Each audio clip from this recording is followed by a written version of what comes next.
Olá, divas! Estamos de volta hoje com essa pessoa incrível, essa celebridade, minha amiga coutissa, Sawane Bispo, esse ser iluminado, essa mulher incrível.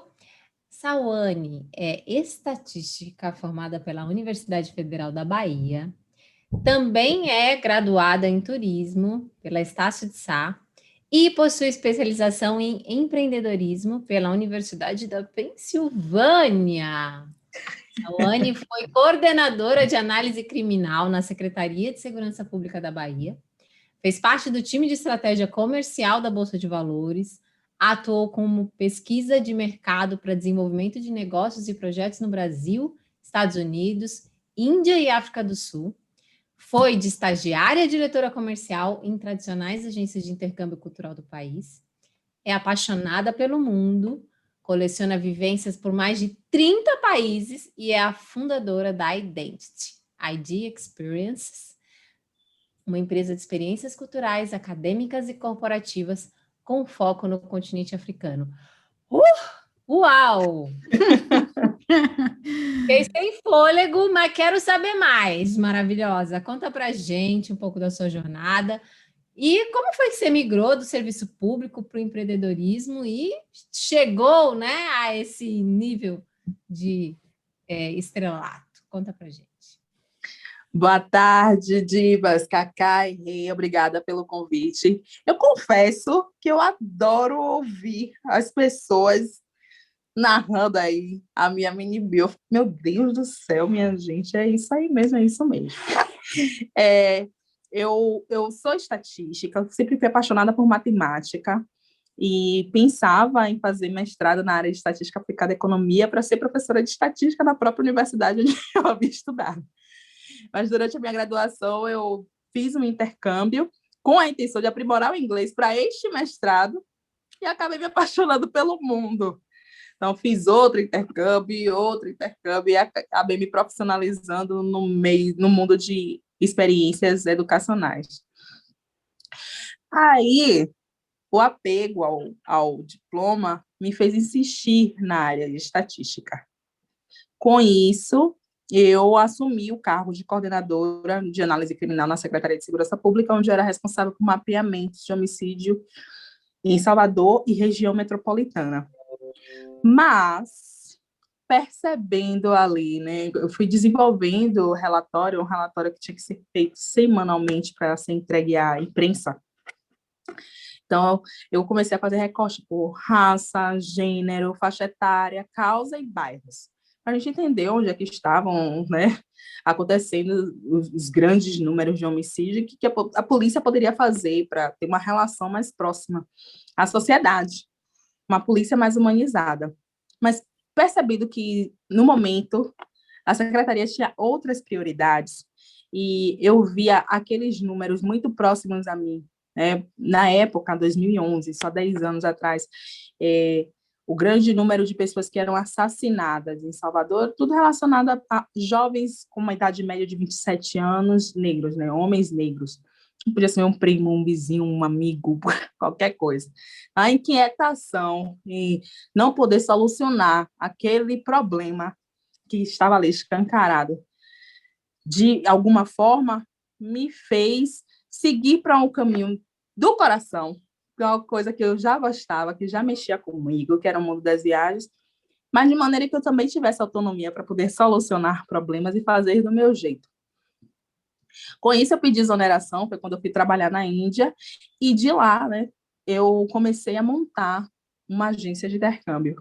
Mas eu já não queria ser uma em Salvador, mas uma em Salvador, então o meu foco foi já em abrir a primeira agência de intercâmbio de Feira de Santana, que é a segunda maior cidade da Bahia, com 700 mil habitantes. Então, retornando da Índia, foi o que eu fiz.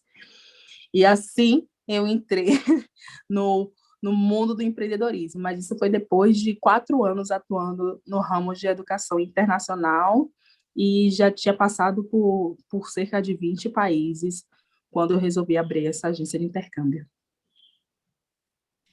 Muito bacana, hein, Sawane? Assim, esse bichinho, né, que morde a gente quando a gente começa a conhecer o mundo, ele é danado, né? Porque Quem tem a oportunidade de sair, de olhar, de viver novas experiências, outras culturas, eu também sou apaixonada por isso. E fiquei impressionada, né? Como você migrou da área de segurança pública, de estatística, para essa de intercâmbio.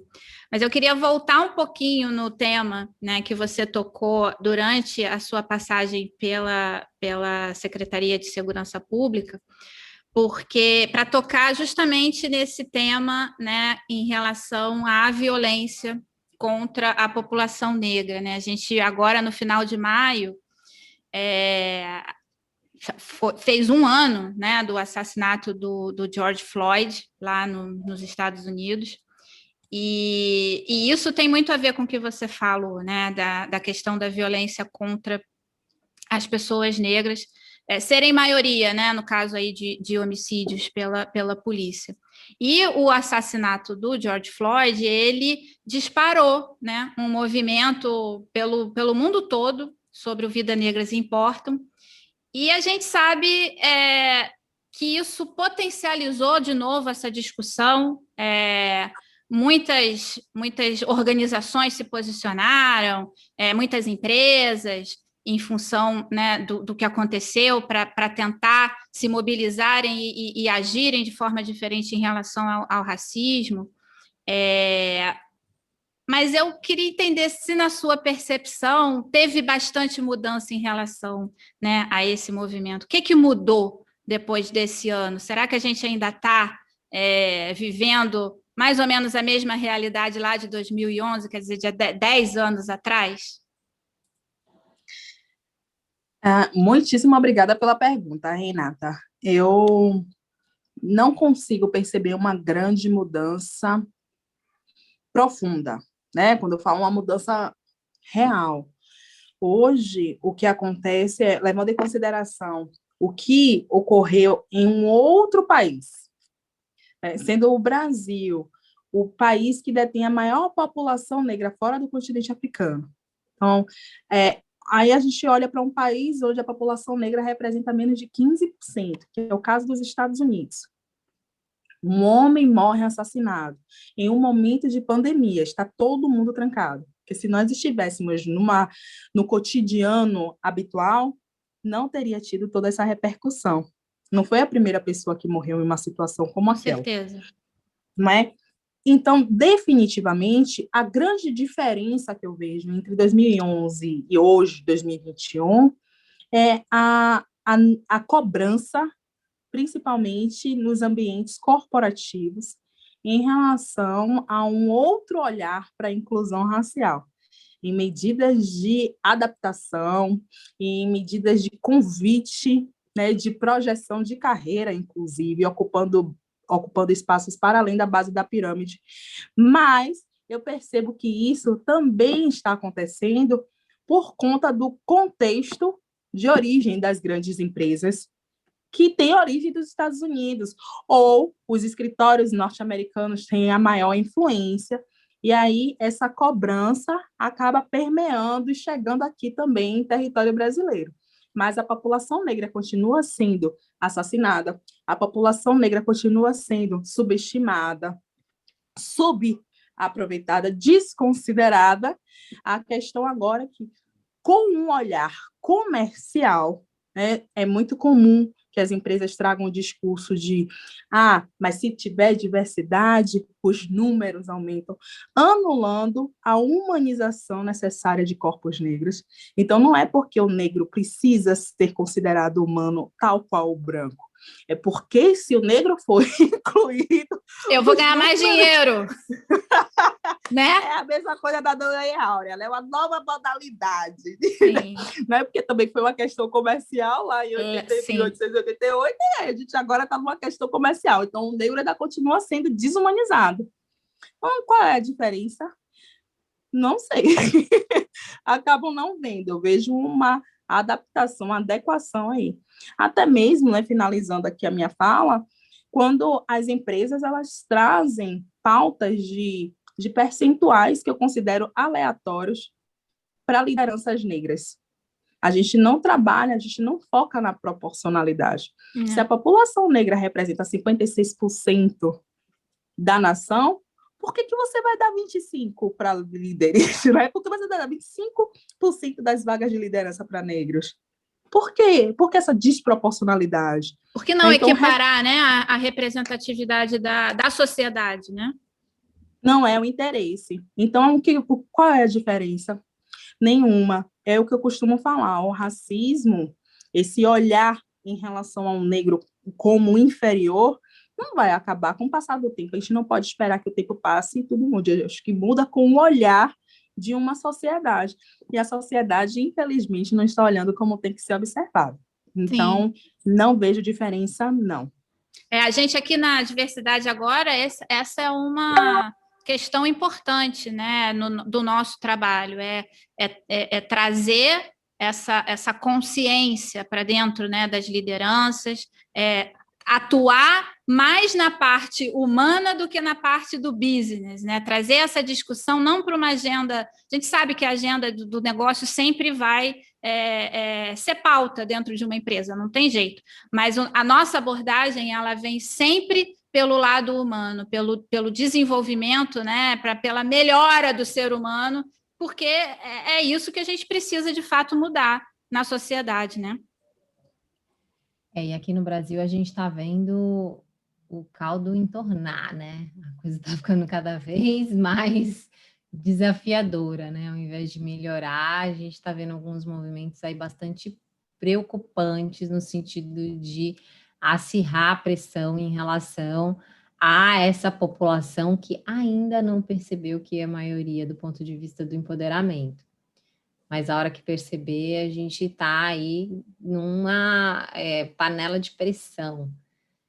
E, apesar desse histórico todo, né, e tanto fora quanto aqui no Brasil, e em Salvador também, né, especificamente, né, falando aqui, né, que Salvador é um país, né, à parte, você teve uma trajetória bastante diferente, né, Sal, da maioria da população negra brasileira, né? Você teve acesso à educação, teve a oportunidade de viajar o mundo e fez disso um negócio, né? Quando você fala que você tem como propósito deixar de ser exceção para virar regra, qual você acredita ser o caminho para que esse sonho se concretize? Como você pode se multiplicar?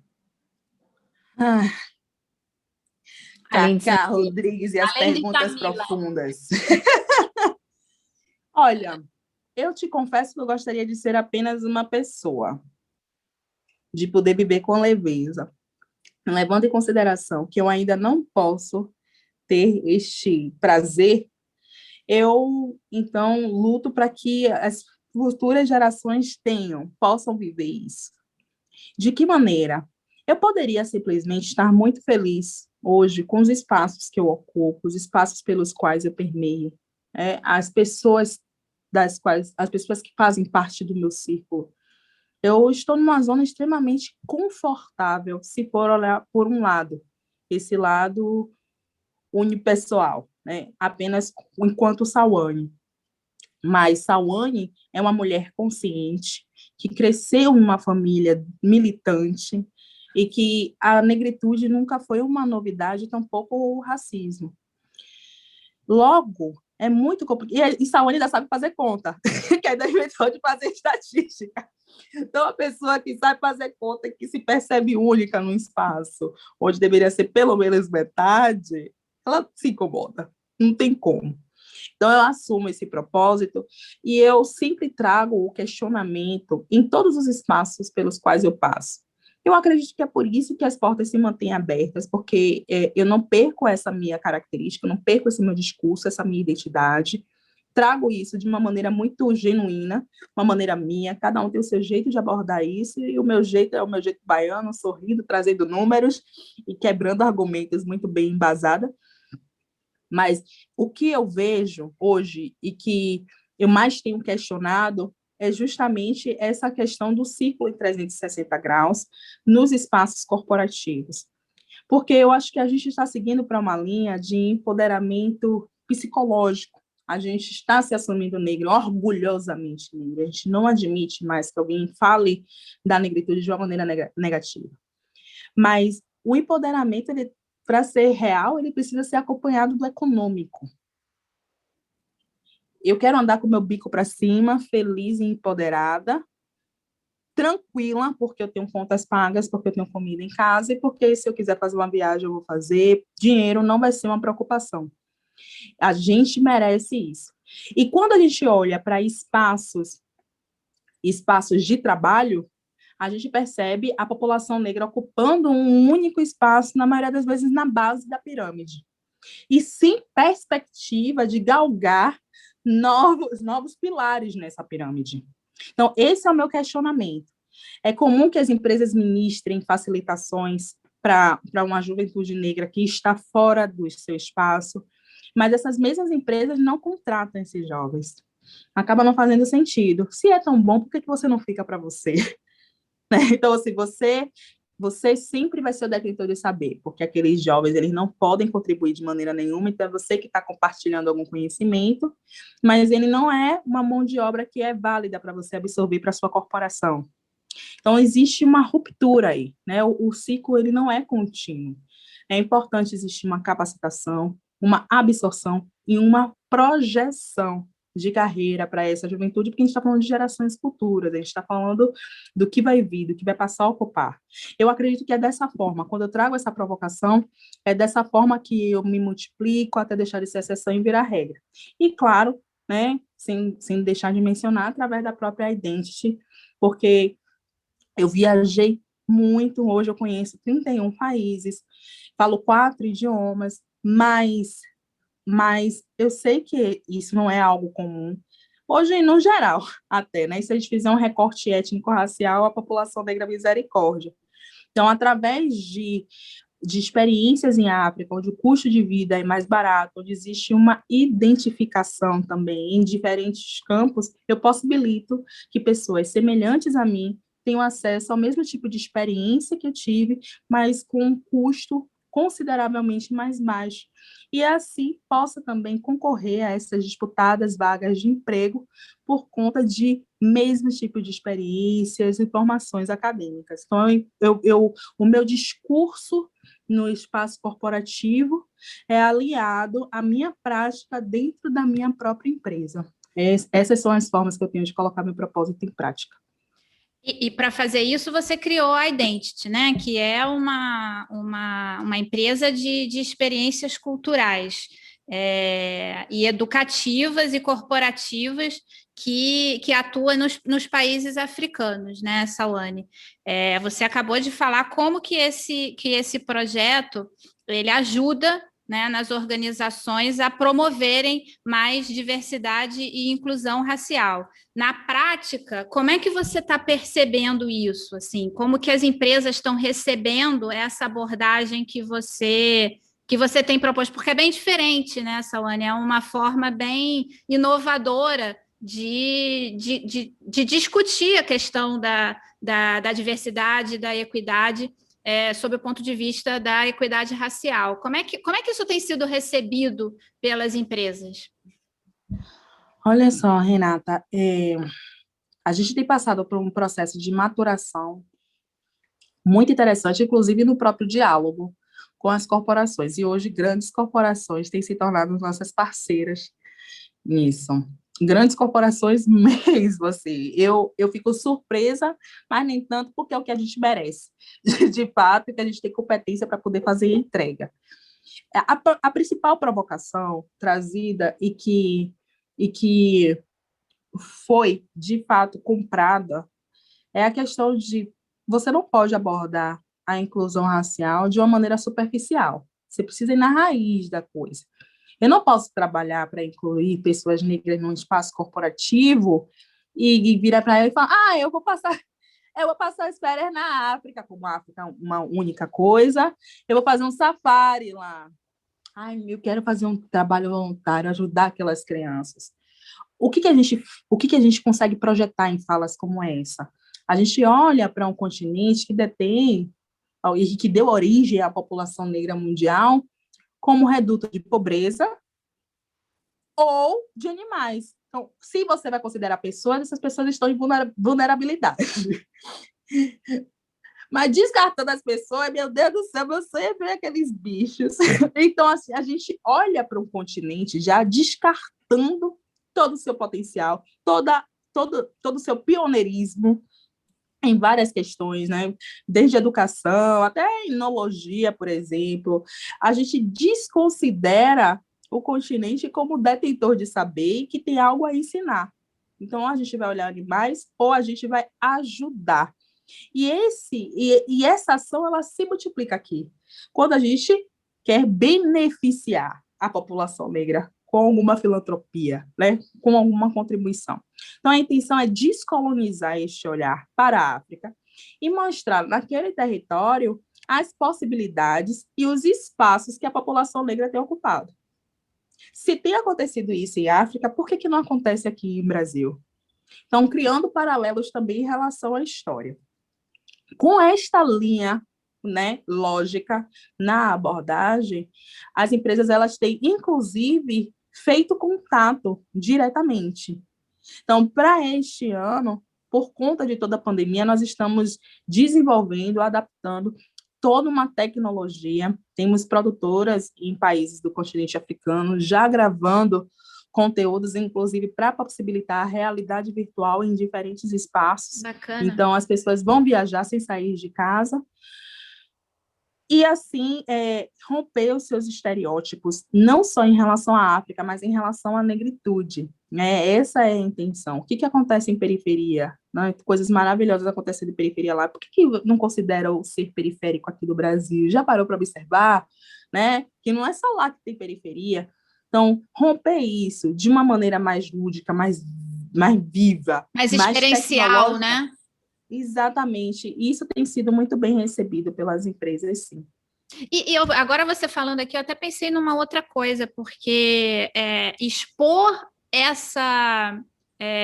esse mercado corporativo do Brasil, por exemplo, ao universo de inovação, tecnologia, que eu conheço vários cases, inclusive setor financeiro, de bancarização de pessoas, é muita inovação que acontece. Quer dizer, expor sob esse ponto de vista, né, para desmistificar essa questão, poderia ser também uma forma de expandir a atuação da Identity, né? Não sei se você já está pensando nisso. Sim, nós estamos, inclusive, conectando profissionais desses ramos, tanto aqui do Brasil quanto do continente, para esse tipo de imersão mais focada. Legal. Mas, definitivamente, porque a gente tem diversos perfis para poder trabalhar, né? Não é olhando só para as empresas, mas para as pessoas em si. Uhum. Sal, na Diva, a gente fala muito, bate muito na tecla da gente conseguir enxergar o valor da diversidade. E nessa sua última fala, eu enxerguei uma transição entre a África como olhar para o continente africano como um grande zoológico e olhar para o continente africano como a origem da humanidade, né? Da onde tem muito saber milenar, né? Muita tecnologia, muita inovação, muita criatividade e muita diversidade também. Né? Então, é realmente um processo de conseguir enxergar valor em toda essa diversidade que está expressa no continente africano, em seus mais de 50 países. E quantos idiomas? Me ajuda a lembrar. Não, tem mais de 2.000 idiomas. É muita coisa, né? E aí, minha amiga, estamos chegando ao final dessa nossa entrevista maravilhosa. Já, minha gente! Passa muito rápido. Da primeira, né? Essa é a primeira conversa com a Sawane, né, Cacá? Porque a gente vai ter que fazer outras. Eu nem bebo mais e estava querendo pegar uma taça de vinho. Essa gravação está acontecendo às 5 da tarde, gente. Eu já estava querendo pegar uma taça de vinho. Minha amiga, quero te pedir para você deixar uma mensagem final aqui para os nossos seguidores aqui no canal da Diva. em relação às mudanças que você gostaria de ver no mundo. Eita! Eu queria ser só uma pessoa. Repito essa frase. Só uma pessoa. Não me preocupar em ir ao mercado, né, e ser seguida pelo segurança, ou até mesmo no shopping. Não me preocupar em ser confundida com uma pessoa que está procurando emprego só porque eu pedi para falar com o gerente de algum espaço. Não ser questionada sobre a minha profissão quando eu estou de férias no resort com a minha filha, despertando ali curiosidade. Como assim você pode ocupar esse espaço no meio de 70 famílias, a sua é a única negra, e você está aqui com a gente? Você faz o que da vida? Ou ser questionada pelo meu marido, né? Na espera de vir uma pessoa totalmente diferente, branca, que justificaria a minha presença em espaços como aquele. Eu queria não ter medo dos meus entes queridos do gênero masculino serem barrados pela polícia em uma blitz, ou simplesmente porque estão do lado de fora da minha casa, esperando o carro de aplicativo chegar. Então, aguarda aqui dentro, é a melhor coisa. Eu não queria ter medo da minha filha viver, crescer em um espaço educacional, onde todo mundo, na sua adolescência, troca os seus primeiros beijos, se relaciona dentro da escola, porque acaba sendo uma coisa natural, e ela simplesmente vai ser a melhor amiga do grupo. Ela não tem isso.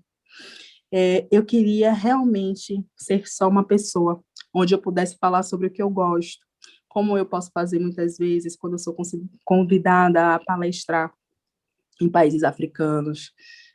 A Nigéria, eu pude falar sobre globalização dos negócios, mas aqui no Brasil eu não sou considerada para uma fala como essa, mesmo com toda a bagagem que eu tenho, não só de viagens, mas de empreendedorismo. Eu queria ser só uma pessoa e não ter que me justificar.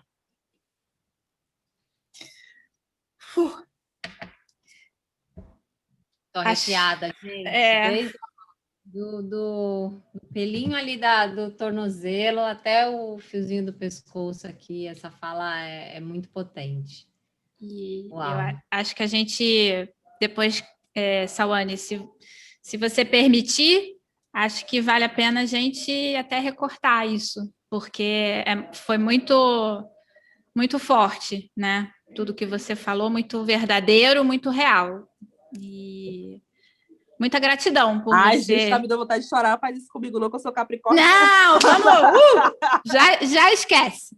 Mas, assim, a emoção veio de uma forma bacana, né? E eu acho que é isso. Acho que essa mensagem ela tem que ecoar por aí, porque é importante fazer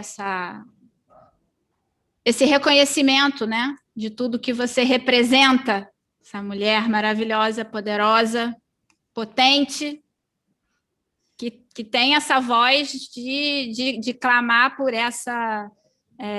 esse direito, né? Isso tudo que você falou é direito de todos. Não deveria ser necessário reforçar. Mas a gente precisa reforçar. Então, Sawane, muito obrigada, gratidão aqui por esses momentos maravilhosos que passamos. Como eu falei, essa é a primeira conversa, porque a gente tem muita coisa aqui para aprender com você. Deus, que eu gosto. Eu agradeço pelo convite, pela escuta. Claro, obviamente que eu autorizo esse recorte, essa partilha. Eu acho que é o momento da gente ser escutado. As pessoas estão mais dispostas a nos escutar. Então, com todo prazer e leveza, né, minha gente? Né? Que de pesado já basta a vida. Eu autorizo, sim, eu quero que mais pessoas possam ouvir. Muitíssimo obrigado. E eu vou aguardar o convite para a próxima conversa, viu? Isso aí, vamos fazer em breve. Já estou pensando aqui em várias ideias. Divas, vocês viram, né? Aqui é só potência no Diva Entrevista. Sawane Bispo, essa maravilhosa, vai embora, mas ela vai voltar em breve. E a gente volta semana que vem também com mais uma entrevista. Até mais. Tchau, pessoal.